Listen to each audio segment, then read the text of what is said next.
ଏବେ ଭୁବନେଶ୍ୱର ଆଞ୍ଚଳିକ ପାଣିପାଗ କେନ୍ଦ୍ର ଯାହା ସୂଚନା ମିଳିଛି ବିଜୁଳି ସାଙ୍ଗକୁ ପ୍ରବଳ ବର୍ଷା ହେବାର ସମ୍ଭାବନା ରହିଛି। ଏନେଇ 3 ଜିଲ୍ଲାକୁ ୟେଲୋ ୱାର୍ଣ୍ଣିଂ ଜାରି କରାଯାଇଛି। ତେବେ କେଉଁ କେଉଁ ଜିଲ୍ଲାକୁ ୟେଲୋ ୱାର୍ଣ୍ଣିଂ ଜାରି କରାଯାଇଛି ସେ ନେଇ ସମସ୍ତ ଅପଡେଟ୍ ଜାଣିବେ। ତେବେ ତା ପୂର୍ବରୁ ଭିଡ଼ିଓଟିକୁ ଲାଇକ୍ କରି ଚ୍ୟାନେଲଟିକୁ ସବସ୍କ୍ରାଇବ୍ କରି ପାଖରେ ଥିବା ବେଲ୍ ଆଇକନ୍ ଉପରେ କ୍ଲିକ୍ କରିଦିଅନ୍ତୁ। ତେବେ ପୁଣି ରାଜ୍ୟକୁ ଫେରିଛି ବର୍ଷା। ଆଜି ବି ରାଜ୍ୟରେ ବର୍ଷା ଜାରି ରହିବ। ଏନେଇ ଆକଳନ କରିଛି ଆଞ୍ଚଳିକ ପାଣିପାଗ ବିଭାଗ। ରାଜ୍ୟରେ ବିଜୁଳି ଘଡ଼ଘଡ଼ି ସହ ପ୍ରବଳ ବର୍ଷା ନେଇ ପୂର୍ବାନୁମାନ କରାଯାଇଛି। ତାହା ସହ 3ଟି ଜିଲ୍ଲାକୁ ୟେଲୋ ୱାର୍ଣ୍ଣିଂ ଜାରି କରାଯାଇଛି।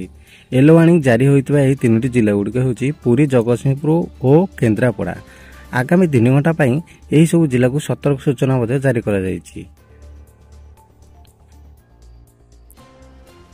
ଉତ୍ତର ବଙ୍ଗୋପସାଗର ଓ ତାହାର ପାର୍ଶ୍ୱବର୍ତ୍ତୀ ଅଞ୍ଚଳରେ ଲଘୁଚାପ କ୍ଷେତ୍ର ସୃଷ୍ଟି ହୋଇଛି, ଯାହାଫଳରେ ରାଜ୍ୟରେ ଅନେକ ସ୍ଥାନରେ ବର୍ଷା ହେବାର ସମ୍ଭାବନା ରହିଛି।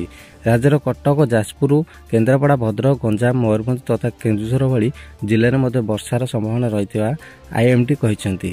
ଏହିସବୁ ଜିଲ୍ଲାରେ ହାଲୁକାରୁ ମଧ୍ୟମ ଧରଣର ବର୍ଷା ଲାଗି ରହିବ। ସେପଟେ ଅନେକ ସ୍ଥାନରେ ଗରମ ଓ ଗୁଳୁମୁଳିରୁ ରାଜ୍ୟବାସୀ ମୁକ୍ତି ପାଇବେ ବୋଲି କୁହାଯାଇଛି।